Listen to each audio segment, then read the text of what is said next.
As I said, welcome to Hayters TV and the first ever show of all Arsenal, nothing else. We're joined in the Hayters TV studios remotely, of course, by the power of Zoom, by the great Charlie Watts from goal.com, Arsenal correspondent extraordinaire, Joel Beya, broadcaster, influencer, entertainer, content king of the radio, TV and everything you've ever seen.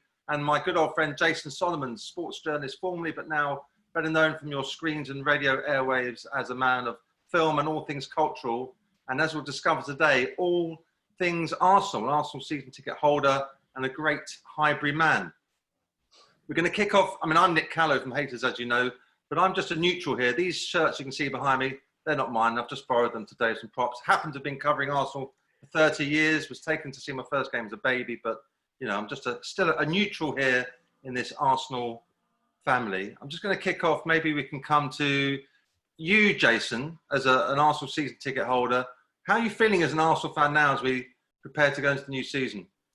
I'm feeling a bit that I want to be part of it now. I feel that we're on a little bit of a resurgence and that I feel that I've left a lot of bile in that stadium just down the road. I'm pointing over there. It is literally there behind me. And I've been shouting there. And basically since Mikel's come in and turned it around, I haven't been able to get back in there and say, you know, I'm really pleased. Let's have you. Oh, the last time I remember being in Emirates, I was moaning, and I'd like to get back there and spread a little happiness. And I don't know when we can. So I think as a season ticket holder, they've just nicked my money as well.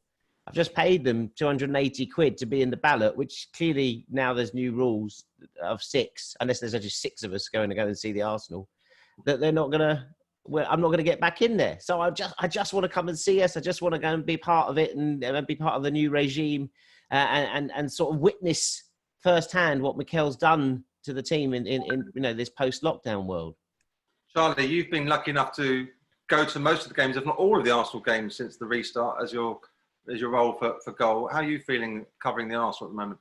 I'm feeling good. I reiterate what Jason had to say. I think I can't wait for it all to get started again. I mean, I think it's probably helped that we've only had about 3 weeks. Well, it seems like about 3 weeks since watching Auba drop the FA Cup on the turf at Wembley after that fantastic win against Chelsea. So I've not gone into my holiday mode really. It's just been carried on. And I just want to see Arsenal carry on with that momentum. You know, they finished the season so well, some fantastic wins. Seeing the Arteta's ideas, his shapes, his philosophy really starting to work and players improving. And I just can't wait to get going now. And it's a tough start, so it's a little bit daunting going into what's to come over the next sort of 4 or 5 weeks for Arsenal. But I think at the end of that period, when we get through a lot of these tough games, certainly the away games, we'll have a very good idea of how things are shaping up this season. Joel, I think you were filming down at Wembley at Box Park when Arsenal won the FA Cup final. How's it been for you, the Arsenal, in the last few months? You know what? It's been very, very encouraging. I think the Man City game just really turned our season around because don't forget, a few weeks before that, they absolutely battered us. You know, that was the cause of even players like Guendouzi saying, you know what, they've had enough. They're going for that and probably other personal reasons. But I just think, Arteta has been fantastic. He stuck to his guns. For whatever reason, he hasn't played Ozil. And, you know, when things go right, you don't start questioning that too much. And I reckon the final just really changed our mood. Aubameyang's in the best form of his life. And then, of course, that's been topped off by winning the Charity Shield, the Community Shield against Liverpool.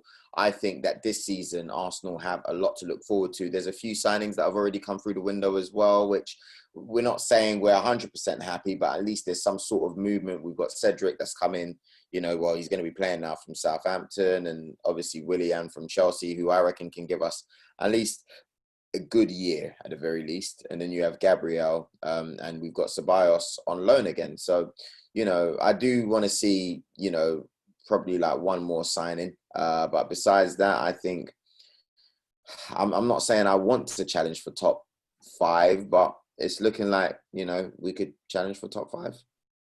You're in a good position now, Joel, where you speak to quite a few players. I saw a nice chat you had with Eddie and Nketiah on your in your content stuff. Yes. What's the sort of vibe you're getting from you when you speak to the players? Well, when I speak to Eddie, you could tell that he's in a different stage to the other players at Arsenal. He just wants to make his stamp in the first team. But what I kept getting that seemed very genuine is the fact that Arteta is improving the individuals. He is improving the individuals. And I'm not surprised. We all know what Arteta did at Man City with Raheem, etc. It is, you can just tell that the players are here to learn. And there's a no tolerance kind of vibe happening at the moment. So, you know, I did see the other day that Guendouzi said he had finished with France. He wants to get back to stuff at Arsenal. I'm sure Charles or anyone else, you know, you guys will be able to let us know what's really happening with that. But it seems like it's a get down or lay down. Like, you have no choice. It's either Arteta's way or you're out. And we've missed that. We've missed that even since the end of Wenger's days, I believe. I think when he walked in, Arteta, I remember that first press conference, Nick, you were there at the Emirates when he walked in. One of the first things he said was the whole non-negotiable. It was like his catchphrase really early on, and he stuck to his word. And like I said about Guendouzi there, he's sort of fallen foul of that. Danny Ceballos did earlier in when Arteta came in. You know, he was out for a while, had to really work hard to get himself back in the team. Fair play to him, he's done that. Ainsley Maitland-Niles as well. You know, at the moment those two have really sort of knuckled down and got themselves back in the team. Guendouzi obviously hasn't, and there was a lot more of a fallout with them than it was with the other two. And he is back now. He trained yesterday, but you know, Arsenal have been desperately trying to move him on all summer. They haven't been able to do that yet. Still plenty of time left in the transfer window. I'd still right now be surprised if Guendouzi's there at the end of the window, but he might be. But Arteta's very much, he's come in. You know, Arsenal needed it big time. They needed someone to come in and sort of grab the squad really and say, look, this is my way. You're doing it my way, or you're getting out. Arsenal needed it for a while. It was even under the end of Wenger, it was a little bit too much like a holiday camp there. Emery tried to do it, but he just didn't have the personality and the clout really. And in the end, the players just started to ignore him. But Arteta, they respect. They've come in. They've all bought into him. And you look at what he's done with Aubameyang, and when Aubameyang's contract gets announced, you know, that's going to be a massive thing for Arteta, and it speaks volumes for how respected he is. Because but 31 years old, not playing in the Champions League, scoring week in, week out, he could have walked away like that. And the fact that he is bought into what Arteta's had to say and committed himself to this club for another 3 years, for me, it speaks absolute volumes of the work Arteta's been doing. Are you holding that back for a goal exclusive, Charlie, like they did with the Messi story the other day?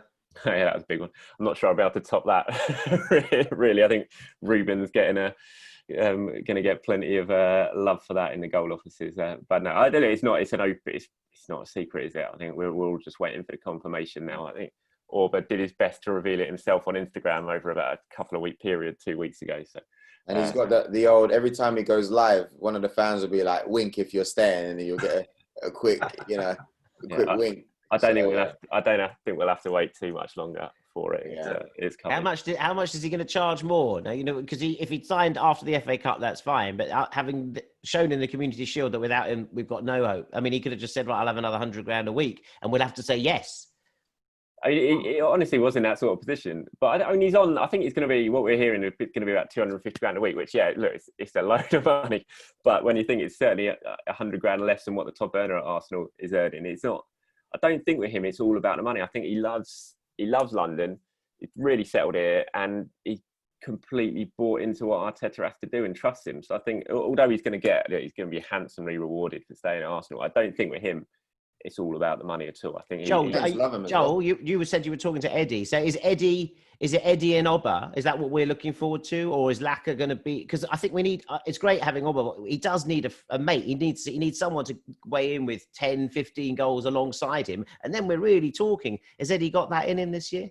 I think there's no rush with Eddie. I mean, well, when I say there's no rush, I think he's got great people to learn off in front of him. There's plenty of games that he's going to be playing. We're in the Europa League. I think he just needs to focus on just taking his chance when he has the opportunity. You look at it, he's definitely doing it for England. He's definitely got it within him. He just needs to take his chance, and we'll see how it goes, man. By the end of the season, who knows? He could have worked himself in there, but he does need to score the goals, take the chance when he's given the opportunity. Because don't forget, we've also got Martinelli that's coming back this season, and that's a very exciting prospect. So, yeah, I just think it's healthy competition. You know, it's very healthy competition. And for someone like Eddie at the moment, it's the best place for him to be this season is at Arsenal. And if he has a good season, I'm sure he's going to want to stay and keep fighting for his position. I think he could have a breakthrough season Yeah. for me this year, Eddie. I think he's got it all, and he's improved massively under Arteta as well. I think the thing with Eddie, he just needs to calm down a little bit in front of goal when he's in an Arsenal shirt, because you see, I mean, he's finished for England in midweek when he went through 1-on-1. He had like 5 seconds to think about it. At Arsenal, I think he would have got a little bit nervous there, but the fact he's wearing an England shirt, he just, the little dink over the keeper. But Arsenal, he panics and snatches a little bit, and every age group he's come through at, he's never done that. He's ice cool in front of goal. So I just think he needs to calm down a little bit. Once he gets his confidence, I think he's on. He can easily get 10, 15 goals this season for me, Eddie. Yeah. That would be fantastic. I do worry about Eddie, whether he has got that ice in his veins that all the great strikers need to have and do have. But let's just look, we're just chatting here today, guys, on the eve of the new season. Fulham away in the first game. I'm going to predict a 3-1 win to the Arsenal there down the River Thames. And my predictions for the season will be possible. I think 5th place is quite a realistically, optimistic prediction, really, considering we finished 8th last season. At times, we look like we're going to get relegated, Yes. which is almost unbelievable. But the squad he's got, not so much the squad he's got together, but the mentality and the faith and the belief and the way they play. You feel like even if Aubameyang wasn't playing, they're still going to get results. So I'm going to say possibly another cup. It'd be great to win in Europe again. But I'm targeting top 4, but I'm reckon 5th is most realistic. Jason, what do you reckon on the hopes for the season? When we spent a long time in the sort of declining Wenger years going, well, 4th's not enough. We will remember the heady days of Thierry and Dennis and wanting to be, up there again, challenging for the title. But realistically, it's been a long time since we've been up there. So we've been happy with 4th. And then when you watch the collapse last season, I think everyone at the Emirates was just agog, how badly we were playing, there was a massive hole in the team. So I think since Mikel came in and managed to sort of steady the ship, we're not going to get relegated. It's fine. Slowly turn it around. And the end of the season coming 8th was about the best we could expect from the rubble of that season. And I think you're right. If we can get up to 5th, then and if you're talking about incremental rises, then that's an impressive thing. Although 5th really, I don't know what it's going to give you a Europa League spot. So, a couple of years ago, we wouldn't be happy with 5th, but this year we would be happy with 5th. And 5th, plus, I actually think I don't love the Europa League as a fan, particularly. I don't like Thursday nights. I've got things to do Thursdays. If he targeted the Europa League, which is a lot easier to win than the Premier League, so he could come 5th in the Premier League and win the Europa League, that would be amazing. And you can see with Sevilla, you can target it, you can win it, and we thought we could because that's probably why we hired Emery, and we did all right, semi-final. You think, well, maybe he could win the Europa League. And I think that's a really realistic thing to go for. And that's about where we're at. So if we win the Europa League, I'd be absolutely thrilled. I mean, we haven't won. It's a tournament we haven't won. It's a tournament we've come a bit close to. So I'm actually really up for doing that this year. And I think we need a midfield to do it. That's the only thing. I look enviously at Everton, which I do every season. You kind of think, oh, Everton, we've got to worry about them this year. And you never actually have to worry about them. But they've transformed their midfield. I like Doucouré. I've always fancied him. I think sort of player that, we're not going to get Thomas Partey at this rate. Let's have someone like Doucouré. But he seems a bit of an improvement on the Torreira, Guendouzi, and all those others, the El Nenis, all those that don't play that we've still got at the club. Doucouré would be right in there, I think. And I'm sort of slightly envious of Everton doing that. So James, they can have James Rodriguez. We don't need it. We've got Ozil. We don't need someone else who doesn't play. So I just feel that little linchpin in that midfield isn't there. But with that, we could again take on the Europa League and win it. Midfield's key. I absolutely agree with what you're saying. And there's something will happen between now and transfer window in midfield. They'll get at least one player in. They've got to ship a lot of players out there. They've got so many that they would have started this summer desperate to get out, and they haven't managed to get basically any of them. They've got Mickey's gone there to cancel his contract. But my kids' team could do with someone. I mean, we've got a couple of vacancies there in the under 12s. I'm sure they'll happily ship Mesut down there for the season.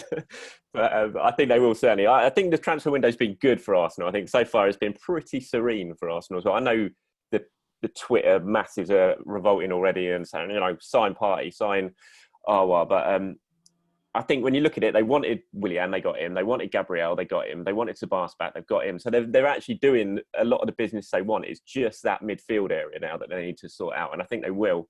And I agree. If they can get one, if they can get Partey, fantastic. I still think they're going to have another go. I don't think that's absolutely ended yet. I mean, Atletico have been very strong in their stance, saying paid release clause on nothing, but we'll wait and see if that changes as we get towards the end of the window.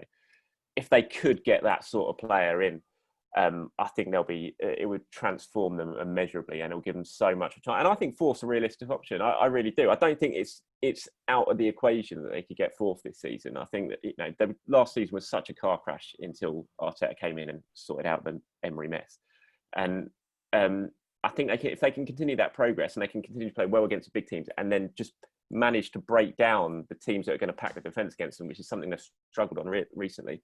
I think fourth isn't out of the equation. Yes, Chelsea have spent big. They'll have a good go, Chelsea, this season. But I don't think United, they haven't got any they really wanted to get in yet in the window. I don't think we need to really worry about Spurs.